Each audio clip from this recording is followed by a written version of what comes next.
자, 오늘은 히브리서 6장입니다.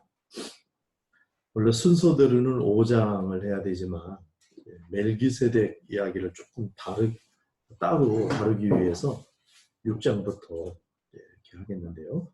자, 6장 1절부터 3절까지 먼저 한번 읽겠습니다. 시작. 그러므로 우리가 그리스도의 도의 초보를 버리고 죽은 행실을 회개함과 하나님께 대한 신앙과 세례들과 안수와 죽은 자의 부활과 영원한 심판에 관한 교훈의 터를 다시 닦지 말고 완전한 대로 나아갈지니라. 하나님께서 허락하시면 우리가 이것을 하리라. 완전함, 장성함에 이를 것을 독려하는 그런 부분이죠. 우리 신자들이 각성할 수 있도록 성장 목표를 제시하고 있는 건데, 이 얘기를 하기 직전에 5장 12절에 같이 한번 전장 한번 보세요. 12를 먹을까요? 시작. 멜기세덱의 관하에는 우리가 할 말이 많으나 너희가 듣는 것이 분명으로 실감하기 어려우니라. 때가 오래되었으므로 너희가 마땅히 선전을 이었을 터인데 너희가 다시 하나님의 말씀의 초보에 대하여 누구에게서 가르침을 받아야 할 처지이니 간단한 음식은 못 먹고 젖이나 먹어야 할 자가 되었도다. 이렇게 나무라는 거죠. 신앙 입문 기간이 굉장히 긴데 아직도 젖먹이에 불과한 상태를 나무란 직후에 지금 이 말씀을 하는 겁니다. 초점은 장성한 데 이르라. 근데 그 말을 하는 중에 그리스도의 도의 초보를 버리며 하면서 쭉 몇 가지를 나열하는데, 그러니까 알고 보니까 그 나열하는 내용들이 그 초보의 목록인 거예요. 그렇죠? 쭉 하고 이런 거를 다시 닦지 말고 완전한 대로 나아갈지니라. 완전한 대로 나가는 거를 말하고자 하다가 근데 그 목록이 한번 뭐죠? 챙겨볼까요? 먼저 회개. 회개하는 거 잘 아십니까? 회개. 잘 이해하고 적용하고 계세요? 회개는 영혼의 호흡과 같아서 어떤 죄든지, 제가 이렇게 말했습니다. 얼마나 반복했든지 회개만 한다면 해결될 수가 있습니다. 이것을 믿으셔야 돼요. 이거는 우리를 근거로 해서 하는 게 아니라 주님이 지금 해놓으신 것을 근거로 해서 영혼의 호흡과 같아요. 이 생명을 불어넣어 주셔서 정말 계속해서 우리가 사람을 향해서 7번씩 70번씩 뭐 어떻게 되죠? 먼저가 어떤 거죠? 70번인가요? 그렇게까지 용서하라. 이렇게 하실 때 하나님은 벌써 우리를 향하여 내가 얼마든지 그렇게 용서하는 것처럼 너희들도 사람들에게 그렇게 하라. 이렇게 말씀하신 거거든요. 그래서 우리가 하나님께 회개하는 것. 이거는 태도와 행동을 바꾸는 건데 하여튼 우리 생리 현상을 일으키는 거하고 똑같아요. 몸에서 뭔가 먹고 배설해야 되고 뭐 이게 그냥 우리는 살다 보면 그냥 묻어요. 뭐가. 그럼 씻어야 돼요. 마치 그런 것처럼 하는 거다. 회개를 하시기 바랍니다. 그러니까 날마다 회개할 수 있는 거예요. 회개해야 하는 거예요. 또 왜냐하면 우리가 죄인이다 보니까 그런 게 순간순간 이렇게 될 수가 있기 때문에. 자, 회개. 그 다음에 하나님께 대한 신앙. 하나님께 대한 신앙은 그 중심 태도라 그랬죠. 하나님을 향하여 아주 그 경외하는 마음, 사랑하는 마음, 가까이 하고 싶은 마음, 이런 것들이 딱 되면 거기서부터 자연스럽게 교제가 나오고 행동이 나오고 사랑이 나오고 이렇게 열매가 맺어진다. 그런 이제 신앙에 대해서. 그 다음에 세례들 그랬네요. 세례 한 가지만 알고 있는 사람이 많습니다. 의외로. 근데 세례들, 그런데 제가 지난번에 한번 말씀드린 적이 있는데 적어도 한 7개 정도 우리가 나열할 수 있다고 말씀드렸어요. 스펙트럼처럼. 예를 들면 노아의 홍수 사건을 세례로 보는 거예요. 베드로는 그렇게 설명을 합니다. 그런 다음에 광야를 통과하는데 구름과 바다에서 세례를 받았다. 이렇게 표현을 하기도 하고. 그 다음에 세례 요한이 주는 세례가 있죠. 그런가 하면 예수님이 내가 받을 세례가 있다. 이렇게 말씀하셨어요. 그 다음에 세례 요한이 예수님을 소개할 때 성령으로 세례를 주실 분이다. 이렇게 또 소개를 했고요. 세례가 또 물 이미지를 갖고 있는 세례가 있고 불 이미지의 세례가 있고 지금 몇 개예요? 그 다음에 예식으로서의 세례가 또 있고 그러니까 이런 세례가 여러 가지가 있는 거예요. 특별히 성령님으로 세례 그랬을 때 거듭남에 초점이 있는 그런 중생으로서의 세례가 있는가 하면 마치 능력을 받고 위로부터의 어떤 부음을 받는 권능의 성령 충만 뭐 이런 것도 세례로 표현할 수 있죠. 뭐 이렇게 세례들이 하나가 아니다. 이게 지금 이런 걸 이미 다 알고 있어야 된다는 거예요. 시간이 신앙생활하면서 시간이 지났다면 알고 있는 정도가 아니죠. 이것이 몸의 신앙의 어떤 태도가 돼 있어서 그런 걸 잘 적용하고 이렇게 하고 있어야 된다. 우리가 혹 준비가 안 됐다면 또 이걸 해야 되겠죠. 근데 계속 그것만 뺑글뺑글 돌지 말고 그 다음 동작으로 나가라. 이렇게 지금 이제 이 본문은 얘기하고 있는 겁니다. 그 다음에 안수가 나와요. 안수에 대해서 좀 아세요? 안수. 교회에서 거의 말 안 하죠? 거의 다뤄본 적이 없죠? 막 이상한 집회하고 이런 사람들이 한 번씩 하고 이런 거 외에는 이 안수가 그러니까 여기서 기본이라고 하는 건 기초도 되지만 그러니까 기반도 되는 거예요. 우리 신앙생활에 앞으로 나가는 데 있어서 안수. 그러니까 안수의 개념에도 여러 가지 있어요. 제사장이 제물에게 손을 얹으면은 죄가 전가되는 그런 효과가 있어요. 그런 것처럼 죄가 전가되는 뿐만 아니라 성령의 능력도 전가가 될 수가 있고 뭐 이런 그래서 안수에 관계돼서 이거는 사실 성경에서 많이 설명을 하지 않고 그냥 그렇겠다 이렇게 이해할 수 있도록 스토리로 쭉 지나가거든요. 근데 이것을 경험적으로 또 체험적으로 우리가 활용도 하고 경험도 하고 이럴 수 있다. 저도 기도를 이제 돕고 이렇게 하다 보니까 안수해서 하면서 기도하는 것과 그냥은 굉장히 다르다 하는 것을 경험적으로 알겠더라고요. 또 이렇게 같이 기도하는 것과 혼자 기도하는 것 또 다르고. 그래서 이 하나님께서 하여튼 그것도 그렇게 해주시는 어떤 이유가 있을 거예요. 어떤 그런 것들을 우리가 기본적으로 잘 알거든요. 그러니까 안수는 그냥 단순히 형식이 아니에요. 모습으로 보도록 그렇게 하는 게 아니고 실효 있는 어떤 기도 형식이라는 거예요. 그런 것을 이제 이해할 필요가 있고요. 그 다음에 부활. 너무나 중요한 부활.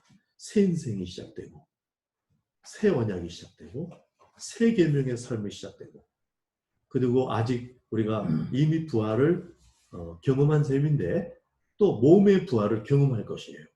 그래서 영체로서의 부활 이런 소망을 또 가지고 있고 이런 것들이 신앙의 베이스로 쫙 있어야 된다. 그리고 심판은 종말론적인 신앙이 되겠죠. 그래서 하나님께서 우리의 심판 어떤 걸 어떻게 심판하실까 이런 것도 우리가 다 알고 있어야 그래야 거기에 적절하게 이렇게 더 신앙생활을 잘할 수 있다. 그런 건데 사실 그래서 요 6가지 지금 나열된 이 목록에 대해서 진짜 여기 다시 닦지 말고 그랬지만은 그 말은 그것에만 뺑글뺑글 돌고 이게 다인 것처럼 생각하지 말라 이런 말이지 이것을 탄탄하게 하지 말라 그런 말은 절대 아니겠죠. 그래서 한번 이거를 잘 정리할 필요가 있다. 그런 다음에 완전한 대로 나가라. 여기서 이제 완전한 대로 나가라 하는 이 말이 무슨 말이냐 했을 때, 그러니까 일단 뭐 장성한 곳으로 나아가라 뭐 이런 말로 이해할 수 있겠죠. 근데 본문에서 말하고 있는 이 완전한 데, 이것을 제가 한번 우리가 또 따라가 보면은 6장 17절 그 밑에 가면은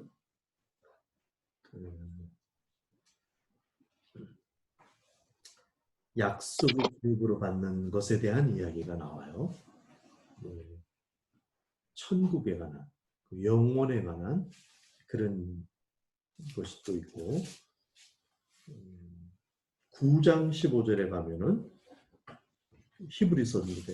역시 새 언약의 중보자시니 첫 언약 때 범한 죄에서 속량하려고 죽으사 부르심을 입은 자로 하여금 영원한 기업의 약속을 얻게 하려 하십니다. 영원한 기업에 관한 이야기. 이것에 대해서 잘 알고 이것을 굉장히 구체적으로 사모하고 또 영원한 기업에 이르러서 주님과 동행하는 것처럼 지금을 또 그렇게 살고 뭐 이런 복합적인 것인데 그것을 한마디로 그냥 완전한 대로 나아가라 이렇게 말씀하셨습니다. 그 영원한 심판 그 다음을 생각하면 되겠죠. 영원한 심판 그 다음에 관하여 영원한 하나님 나라 천국 이것에 대해서 이해하고 적용하고 그 삶을 사는 거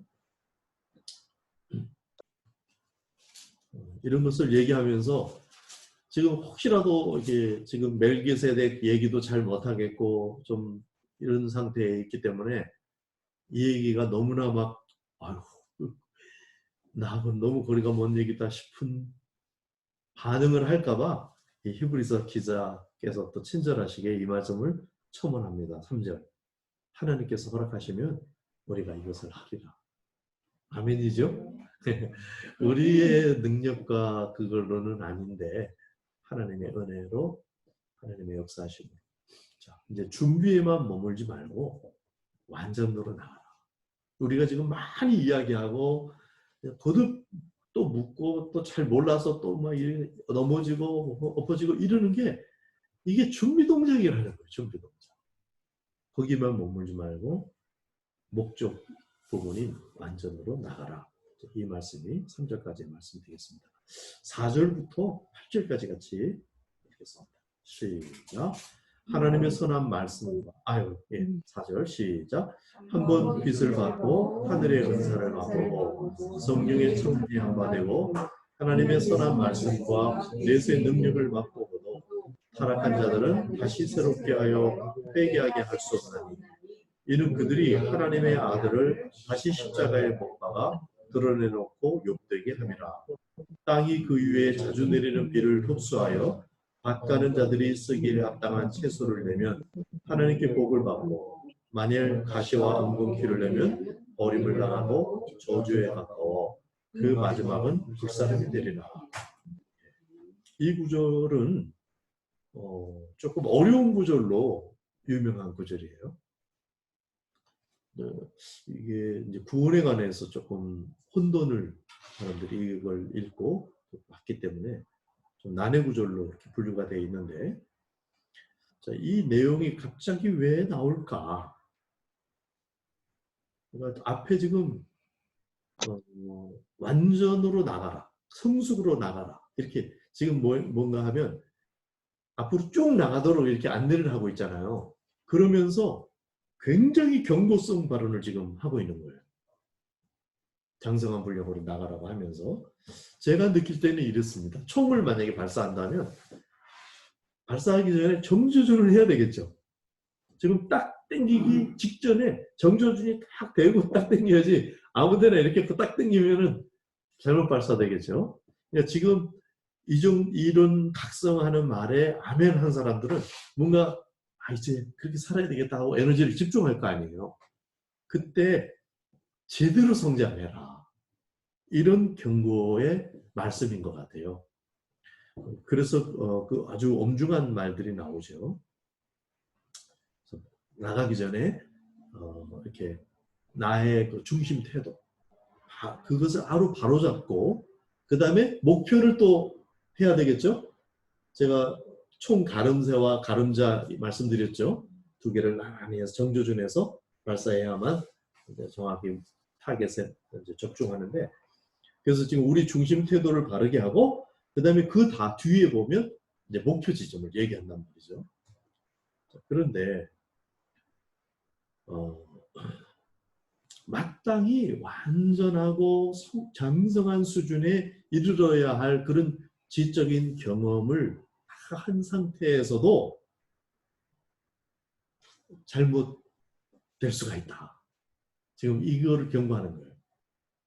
그러니까 이 말은, 자, 여기 한번 그냥 한번 빛을 받고 하늘의 은사를 맛보고 성령에 첨예한 바 되고, 여러분들 여기에 해당되십니까? 예? 해당 안 되면 안 되는데, 물론 정도에 따라서 좀 다를 수 있겠지만은 하나님의 선한 말씀과 내세의 능력을 맛보고도 타락한 자들은 다시 기회가 없다. 지금 이런 말이에요. 왜냐하면은 하나님의 아들을 다시 십자가에 못 박아 드러내놓고 욕되게 한 것 같기 때문에. 자, 그러면 이 사람이 신자예요? 불신자예요? 신자. 예? 신자? 불신자 무슨 들어요? 불신자. 불신자. 그다음에 신자. 네, 네, 좋습니다. 이렇게 학자들도 두 갈래로 얘기를 해요. 그런데 장로교에서는 어떻게 보냐면 불신자로. 이게 불신자라고요? 이럴 수가 있겠죠. 그 불신자라는 게 뭐냐면, 제가 거듭 말씀드리지만은 믿음은 교리에 대한 동의만이 아니에요. 성경에서 말하는 것은 이 중심 태도가 중요한데, 여기에 아주 가론 유다가 이 구절에 딱 해당되는 경우가 아닐까 싶어요. 그 가론 유다는 최고의 기회를 경험한 사람이에요. 예수님과 제자로 선택받아가지고, 그 다음에 같이 전도하러 다닐 때 막 마귀가 쫓겨나가고 그래갖고 하늘에서 떨어지는 것도 뭐 간증하고 그랬잖아요. 돌아와서 이런 일이 있었습니다 하고 예수님한테 막 보고하고 이런 경험이 있는 사람이거든요.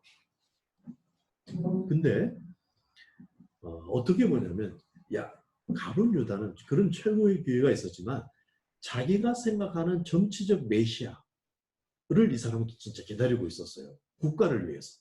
민족의 그 해방, 로마의 압제, 로마만이 아니에요. 옛날부터 계속 그래가지고 아마 민족에 대한 열성강원이라고 보거든요. 독립투사. 그래서 정치적인 메시아를 기다리는 사람이에요. 그래서 예수님이 우리 민족의 정치적인 메시아일까? 이걸 검증하고 따라다니는 이 관심이 아주 많았던 사람으로 보는 거예요. 그래서 단 한 번도 그 중심이 참 메시아이신 영원한 왕으로, 그 다음에 이스라엘만 아니라 전 인류를 위한 메시아로 오시는 예수 그리스도에 대해서 신앙 고백과 함께 헌신되지는 않았을 것이다. 이렇게 보는 거예요. 그러니까 구원에 이르지 않았을 것이다. 처음부터 그러니까 우리가 생각하는 그런 신앙이 아닌 거예요. 그럼에도 불구하고 그 종교성 안에서 활동을 하고 경험을 하고 이렇게 할 수가 있다. 그래서 가룟 유다를 그렇게 봅니다. 왜냐하면 최후가 그것을 증거한다. 그리고 예수님도 그렇게 말했죠. 차라리 태어나지 않았으면 좋을 뻔했을 정도로. 그러니까 가룟 유다는 처음에는 온전히 헌신했지만은 나중에 변절했다. 이렇게 보지는 않고 처음부터 그 마음에는 예수 그리스도가 구주로 자리 잡고 있는 것이 아니에요. 정치적인 메시아일까 하고 따랐지만은 자기가 그리고 있는 그게 아닌 것이 확인되자 변절이 이제 표현되었던 거죠. 그래서 우리 장로교에서는 그 안에 참다운 신앙이 없었던 거예요. 그러니까 예수님을 믿으면 정말 그 중심에서 믿음. 우리는 그것을 잘 알 수가 없죠, 사람들은. 우리는 그걸 점검할 수가 없어요. 하나님은 아십니다. 그리고 정말 어떤 사람들은 그걸 자기가 스스로 알 수 있죠. 자기의 중심을. 야, 나는 진짜 하나님을 참되게 믿는가. 연약하고 어쨌든 그렇지만 정말 나는 그래도 나는 참되게 믿는가. 이거 아주 모르는 그런 내용은 아닌 거죠. 그렇게 이해해도 될까요? 불신자라기보다도 네. 뭐 요즘 시대로 따지면 교회에 나가더라도 네. 무늬만 신자 뭐 네, 그게 불신자. 선데이 크리스찬 뭐 그러죠. 네. 예, 교회는 나오지만은 불신자인 거죠. 마음에 하나님이 안 계시는. 네. 이런 하나님의 말씀과 이런 능력을 한 번씩은 맛봤을 거 아니에요, 우리 모두가. 그렇죠. 그렇지만 이게 완전하지 않았으면 우리 전부 불신자예요. 헷갈리는. 그러니까 이제 이게 자, 그러면 이제 신자라고 한번 신자의 타락으로 보는 경우고, 그러니까 이 사람은 최고의 어떤 경지를 맛본 사람이에요. 그러니까 일반인들이 아니야. 일반들이 아니고 굉장한 그 신앙의 경륜을, 그러니까 가룟유다 같은 사람이에요. 그런데 교리적인 문제라기보다는 인격적인 관계의 문제로 상상할 수 있다는 거예요. 예를 들어서 하나님께서 천국으로 이제 안내하려고 그러는데 저희가 이를 악물고 천국에 못 들어가겠다고 끝까지 못해요. 어떻게 해야 돼요? 이게 살아생전에 하나님께서는 그거를 때려서라도 데리고 가고 싶어 하신다 이 말이에요. 그래서 예를 들어서 막 돈에 묶여서 막 이래. 그러면 돈을 뺏어서라도 할 수 없이라도 항복하고 들어가게 하려고 하나님 하신다 이거예요. 저는 칼빈이 말한 불가항력적 구원. 우리는 하나님의 은혜를 항거할 수가 없다. 이렇게 표현했어요. 불가항력적 은혜, 은총. 그 정도로 하나님은 우리를 사랑하신다. 견인하신다. 근데 그 불가항력적 그것도 우리를 막 기계로 딱 해가지고 우리가 무슨 짓을 하고 막 그래갖고 다 된다. 그런 말로 얘기하기보다는 인격적인 어떤 관계에서 우리의 의지를 결박해가지고 억지로 믿게 하고 그래서 천국 이게 아니고 아까 말씀드린 대로 돈에 묶여있으면 돈을 빼앗는다든지 명예에 묶여있다면 명예를 깨트려 준다든지 이렇게 해서 더는 죄 중에 머물러 있지 못하는 상태에서 어쩔 수 없이 돌아오게 하는, 저는 그렇게도 한번 이해를 해봅니다. 어쨌든 두 개의 여지가 있는데. 그럼 그게 인격적인 방법이에요? 그렇죠. 인격적인 방법이죠.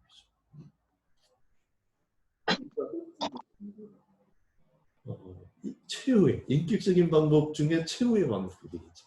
인격적인 관계를 원해서 할 수 없이 시도하시는.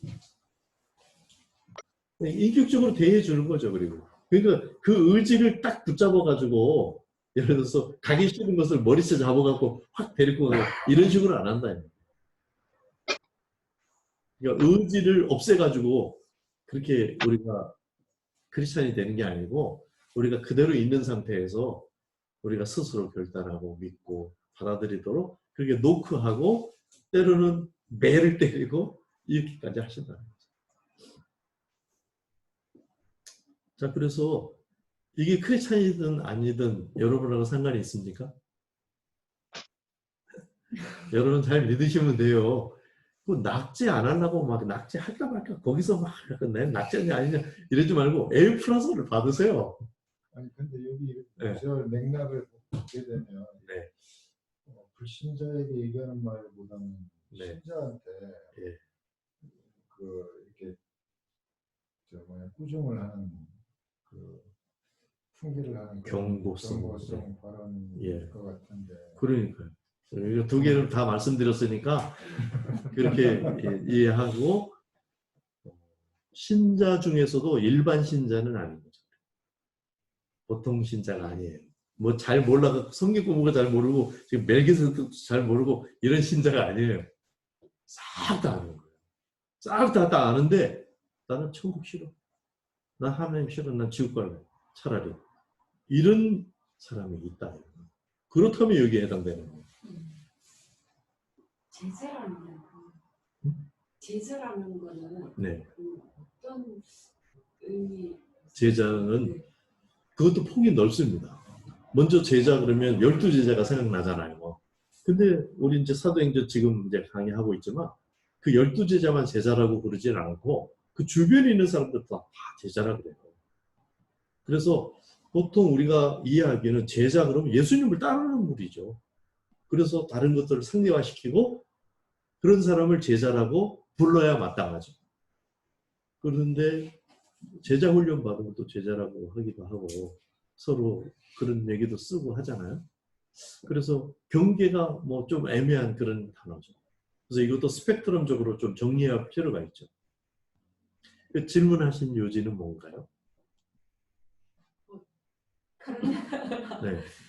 이제 거기에 해당된다라는 거는 예, 예. 알겠는데, 제자였었죠. 네. 네. 그러면 예수님께서 제자를 이렇게 네. 선택했잖아요. 네. 근데 예수님께서 제자를 선택했을 때 그 가룟 유다의 그 중심이 어땠을까라는 그 하여튼 생각을 많이 해볼 서지가 있는 그런 거죠. 예. 오늘은 여기까지만 일단 하고 나중에 토론은 또 필요하면 하고 사실 여기서 좀 더 나가면은 억지로 예수님을 못 믿게 되는 경우, 자발적으로 자기는 안 믿겠다 하는 경우도 있고요. 억지로 배교하게 되는 상황도 있거든요. 그 다음에 예수님 잘 믿다가 나중에 치매에 걸려가지고 예수도 아무것도 몰라요. 그런 경우도 있고. 여러 가지 경우가 있어요. 그런 거에 대해서 생각해 볼 수 있는데 어쨌든 이 구절이 되게 자극적인 구절인 건 사실이에요. 그래서 이게 경고가 된다 이 말이에요. 지금 이 말씀은 진짜 경고성으로 여기다 넣는 거예요. 지금 제대로 잘 믿자. 앞으로 지금 정조준에서 앞으로 쭉 나갈 텐데 자 김장하고 장조준하고 이렇게 이제 한 거고요. 근데 그 말도 해놓는 거예요. 7절 8절에는 여기 뭐 합당하면은 복을 받고 합당하지 않으면 나중에 그 버리는 거다. 뭐 이거는 너무나 당연한 어떤 원리죠. 생산품이 목적에 부합하지 않으면 비슷하기만 하면은 퀄리티 컨트롤 뭐 이런 거 해갖고 일부러 부숴버리잖아요. 그 제품이 못 나가게. 뭐 그렇게 사람들도 하는데 당연한 원리를 얘기하면서 그러니까 우리가 지금 잘해서 정확하게 나갈 것을 이제 독려하고 있습니다. 그 다음에 이제 9절부터 12절까지는 그러면서도 야, 너무 불안해하지 마. 지금 사실 마음이 막 불안해한 사람이 생길 가능성을 알고 있어요. 그래서 그거 불안해하지 말라고 안돈시키고 격려하는 9절입니다. 9절부터 12절 시작. 사랑하는 자들아 우리가 이같이 말하나 너희에게는 이보다 더 좋은 것 곧 구원에 속한 것이 있음을 확신하노라. 하나님은 불의하지 아니하사 너희 행위와 그의 이름을 위하여 나타낸 사랑으로 이미 성도를 섬긴 것과 이제도 섬기고 있는 것을 잊어버리지 아니하시느니라. 우리가 간절히 원하는 것은 너희 각 사람이 동일한 부지런함을 나타내요. 끝까지 소망의 풍성함에 이르러 게으르지 아니하고 믿음과 오래 참음으로 말미암아 약속들을 기업으로 받는 자들을 본받는 자 되게 하려는 히브리서 기록 목적까지를 쓰고 있는데 사랑하는 자들아 우리가 이같이 말하나 이게 뭐예요? 앞에 막 아주 살벌하게 경고를 한 이 분위기 극도로 희박한 사례를 가지고 경고를 한 거예요. 그러나 너희에게는 이보다 더 좋은 것, 곧 구원에 속한 것이 있음을 확신한다 하면서 전하는데 그러니까 여기서 구원이라는 단어가 얼마나 무게가 있는 단어인가를 또 새삼 우리가 느낄 필요가 있습니다.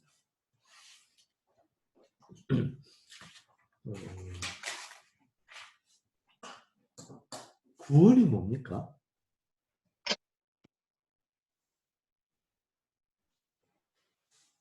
얼른 대답하려니까 조금 예? 한번 그냥 일부라도 말씀해 보세요. 질문하려고 했다고? 질문하셨었어요. 응? 아까? 네. 아, 전에도? 네. 구원이 뭡니까?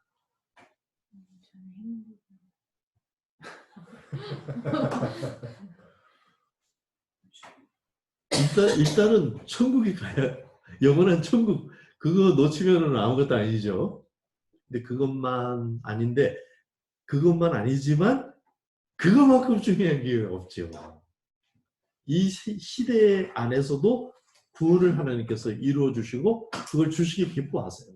그게 이제 행복도 되겠지. 잠정적인. 그러나 영원한 행복까지 여기 그래서 구원 속에는 우리의 생각의 구원도 있어요.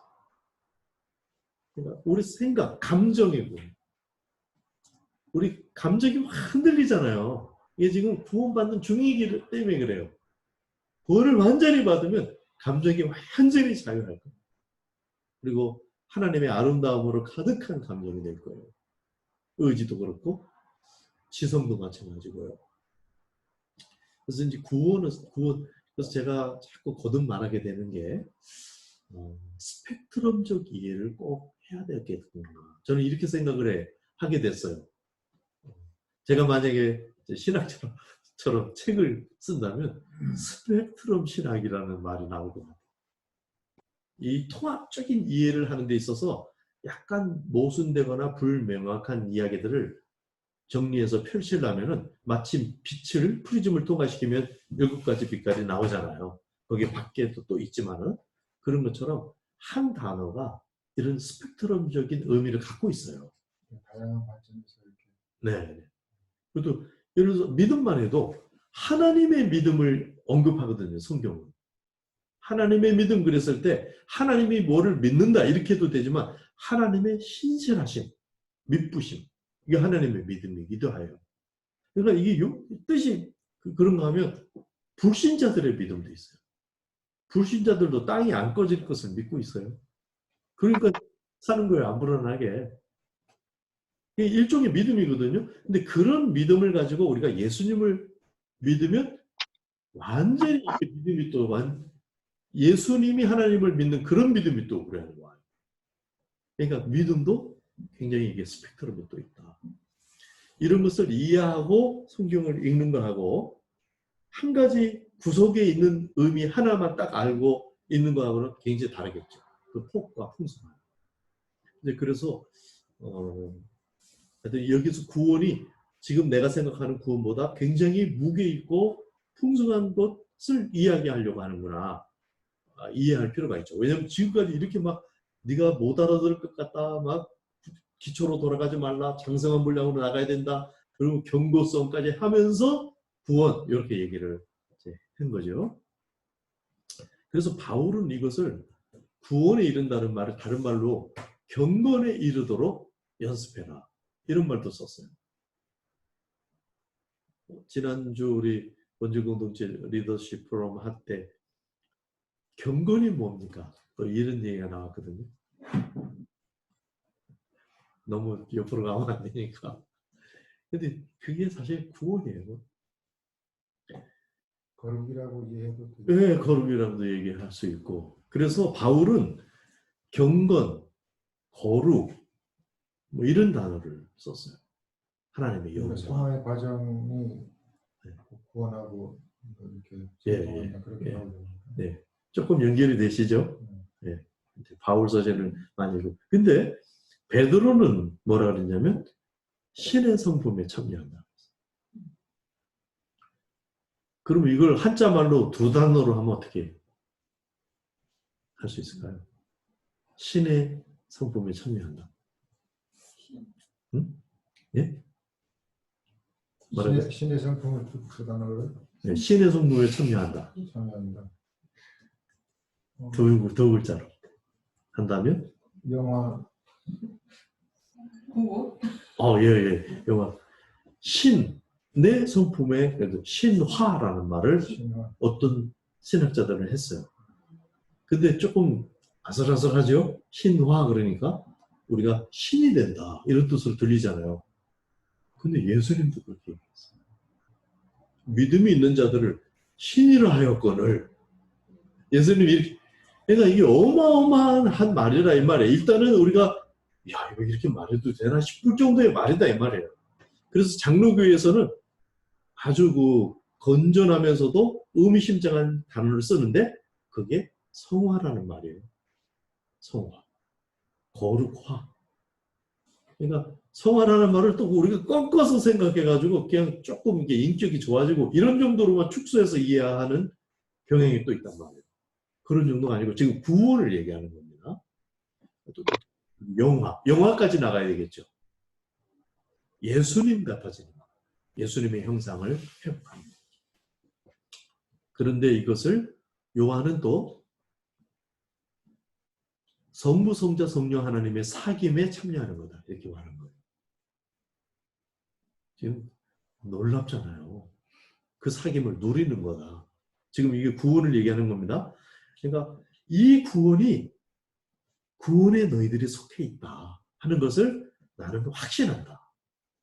너희들이 비록 어리지기는 하지만은 지금 멜기세덱 얘기를 하려다가 갑갑증을 느낀 사람이에요. 이분이 아볼로인지 바나바인지 잘 모르겠는데 이 어른이 그러면서도 너희들 이 구원에 속한 것을 나는 확신한다.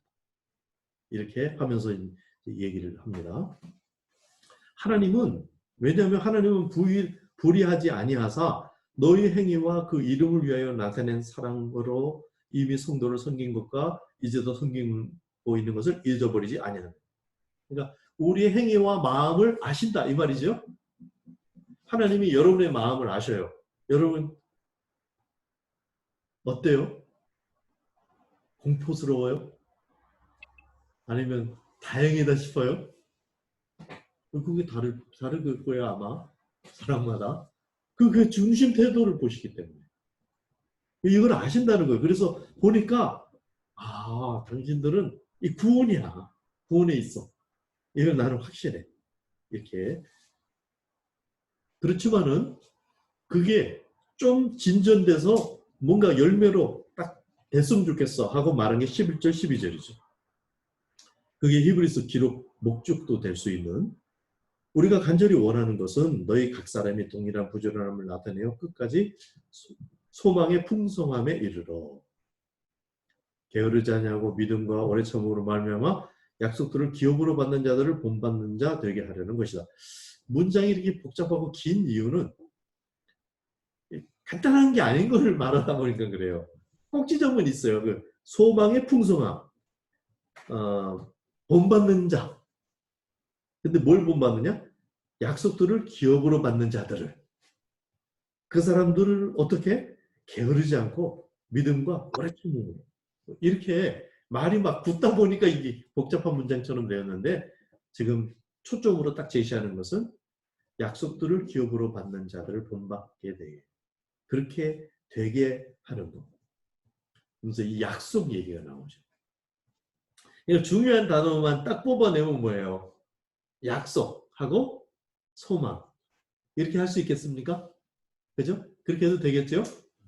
그 말이에요. 약속만 히브리서에 17번이 나오더라고요. 제가 어떻게 알았을까요? 아까 그 앱에서 약속 치면은 딱 숫자가 나와요. 여러분들도 그렇게 하시면 돼요. 그러면 다른 성경에는 조금 말했고 히브리서에서는 많이 말했어요. 그러면 히브리서는 약속을 굉장히 강조하네? 이렇게 이해할 수 있겠죠. 성경에 근거해서 그렇게 하는 거예요. 지금 히브리서가 17번이나 다른 성경보다 더 많이 이걸 이야기하고 있어요. 자, 그러면서 이 약속을 이제 얘기했는데 마지막으로 이 약속에 대한 확신 그리고 이 약속을 당신들이 갖고 있기 때문에 마음 놓아라 하는 것은 쐐기를 박는 거예요. 그 말을 지금 13절부터 마지막 절까지 합니다. 자, 읽겠습니다. 시작.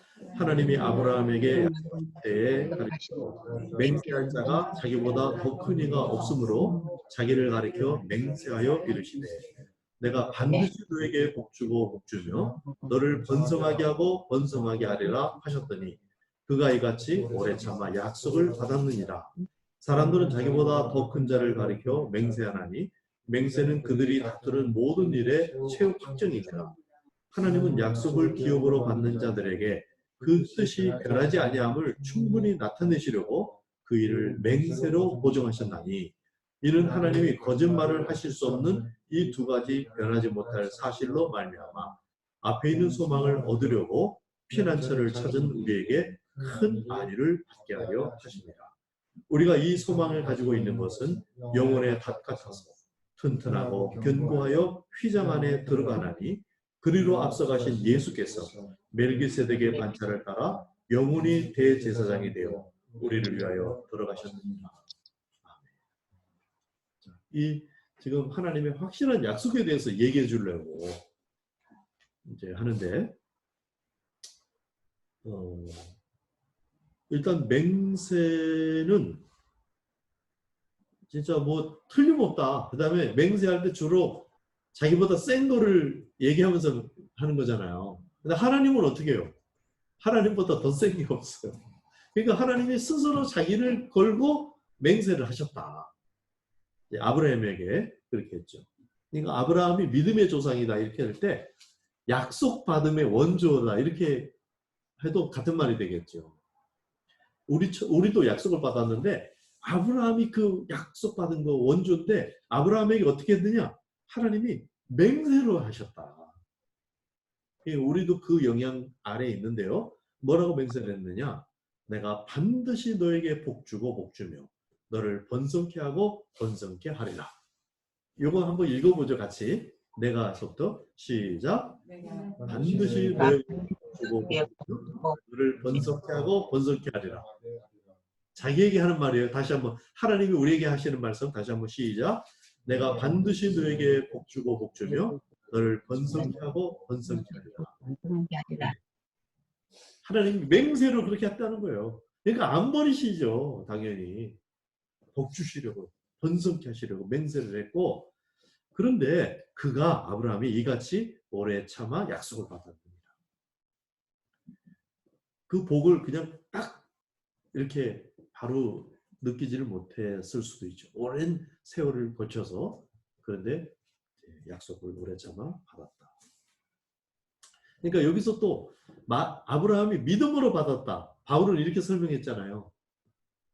그러면 지금 히브리서 기자는 믿음을 어떻게 강조하고 있는 거예요? 믿음 중에서도 오래 참고 인내. 그 중심 태도에 믿음이라는 신앙이라는 그 중심 태도에는 요 참음이 있어요. 오래 참. 하나님을 신뢰하기 때문에 기다리는 거죠. 뭐가 틀어진 것 같아도 하나님을 신뢰하기 때문에 기다리는 거, 인내하는 거. 이게 믿음인데 아브라함이 그랬다. 그리고 뭘 말하려고 그러겠어요? 우리에게도 인내해라 하는 말을 하려고 그러는 거죠. 자, 사람들은 뭐 맹세 더 큰 거 얘기했고요. 17절.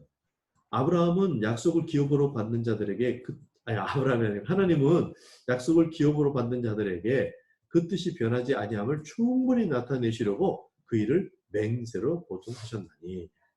이거는 약속을 기업으로 받는 자들에게 그렇게 했다 이 말이에요. 그 중에는 우리도 들어가는 거죠. 앞에 약속을 기업으로 받는 자들을 본받게 하려 합니다. 그랬죠. 그러니까 우리 말고도 쭉 있어요. 선배들이. 그분들도 다 그랬고 우리도 마찬가지인데 충분히 그 뜻이 변치 아니함을 나타내시려고 맹세로 말씀하셨다. 그러니까 하나님 편에서는 버리는 일이 결코 없다. 자, 신자. 정말 마음의 신자예요. 이 사람이 버림받을 수 있나요? 가룟 유다처럼 될 수 있나요? 결코 없다. 하나님 편에서는 버리지 않는다. 이걸 지금 이야기하고 있고요. 이걸 또 그냥 설명 끝내는 게 아니에요. 이 하나님이 거짓말을 하실 수 없는 이 두 가지 변하지 못할 사실로 말미암아 앞에 있는 소망을 얻으려고 피난처를 찾은 우리에게 큰 안위를 받게 하려 하십니다. 우리를 안심시켜 주려고 지금 얘기하는데 우리가 누굽니까? 피난처를 찾은 우리의. 앞에 있는 소망을 얻으려고 피난처를 찾으셨어요? 찾고 계시는 거예요? 네. 그런 우리, 그 사람에게 그 사람을 안위해 주시려고 지금 하나님이 하신다고요. 그래서 두 가지 거짓말을 하실 수 없는 두 가지 변하지 못할 사실. 이게 뭐예요? 첫 번째는 뭐예요? 약속을 예? 약속을 지키신다. 그러니까 하나님은 거짓말을 할 수가 없다. 첫 번째. 근데 두 번째는 그 하나님이 맹세를 하셨다. 그러니까 확실하다 이게죠. 그래서 소망을 위해 피난처를 찾은 성도가 큰 안위를 받도. 그렇게 하기 위해서 하나님이 그렇게 하셨다. 그러니까 지금은 뭐 하는 게 처음에는 막 우리가 깜짝 놀래가지고 너희들 아직도 그냥 일그 젖먹이냐 그래갖고 장성하라, 각성하라 이렇게 했죠. 그리고 두 번째, 자 이제 앞으로 진도가 나가야 되는데 제대로 방향 잡고 제대로 해야 돼 하고 경고성의 발언을 하셨고, 근데 이 경고는 진짜 특별한 경우에 대한 건데 너희들은 그런 게 아니네. 내가 보니까 이러면서 그 얘기를 격려하는 차원에서 안정시키는 데서 했고, 이제 마지막 와서는 완전히 세기를 막는 거죠. 하나님이 맹세로 보증하셨다. 약속에 대해서. 19절. 우리가 이 소망을 가지고 있는 것은 영혼의 닷 같아서 튼튼하고 견고하여 휘장 안에 들어가나니. 휘장은 뭐예요? 성소와 지정소를 가르는 휘장을 얘기하는 겁니다. 예수님이 죽으셨을 때 휘장이 갈라졌죠. 어디서부터 어디로? 위에서 아래로. 밑에서 사람이 이렇게 찢어진 게 아니고 하나님이 찢으신 거예요. 그 휘장을. 그 막는 휘장. 그래서 그 휘장 안으로 들어간다. 이 소망을 가지고 있는 게 그래. 영혼의 탑과도 같다. 이 소망이 뭐예요? 그 천국에 관한 거, 영원한 기업에 관한 거, 소망. 그래서 6장 15절에는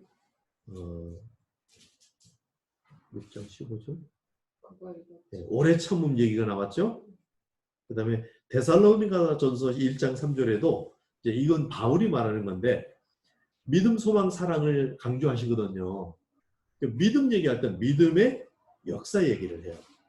그러니까 믿음을 바울 자신도 사실은 그 중심 태도를 얘기하고 있는 거예요. 그래서 그걸 갖고 있으면 자연스럽게 행동까지 나오는 중심 태도를 믿음이라고 하는 거거든요. 그래서 믿음의 역사가 중요해요. 그런가 하면 사랑의 수고하지 않는 사람은 가짜일 가능성이 아주 많아요. 그리고 뭐죠? 소망의 인내가 나옵니다. 소망 그러면 인내가 있는 거예요.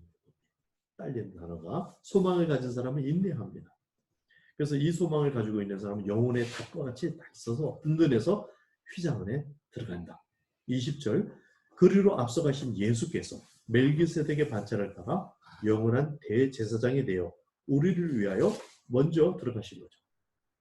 먼저 들어가셨는데 그걸 그냥 들어가셨다 이렇게 하지 않고 멜기세덱의 반차를 따라 이렇게 말한 게 또 확 다가와야 돼요.